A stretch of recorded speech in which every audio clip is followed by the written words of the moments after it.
बातमी बच्चू कडू यांच्या संदर्भात आहे। लोकसभेला कोणासोबत राहायचं हे फेब्रुवारी ठरवणार असल्याचं बच्चू कडू यांचं म्हणणं आहे। प्रहारकडे लोकसभेसाठी उमेदवार नाही, नवनीत राणांनी प्रहारच्या तिकिटावर लढावं असं देखील बच्चू कडू म्हणतात। लोकसभा नाही विधानसभा आपलं लक्ष आहे असं बच्चू कडूंचं वक्तव्य आहे। काँग्रेसकडे देशभर चालेल असं नेतृत्व नाही असंही बच्चू कडू यांनी म्हटलेलं आहे।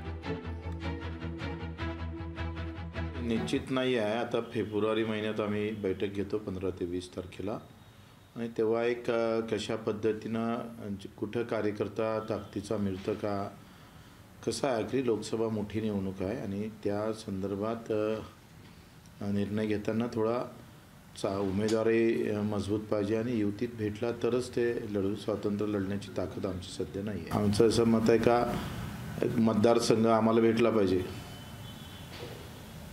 आमची मागणी आहे सध्या। पण तो तिथल्या खासदार जे आहेत त्या नवनीत राणा त्यांनी आमच्या गुंडाळावं, तो त्यांचा प्रश्न नाही, तर मतदारसंघ आम्हाला द्या। तुम्ही ऑफर देताय, काय हरकत आहे। लोकशाही मराठी ऐका, पहा, जागरूक रहा।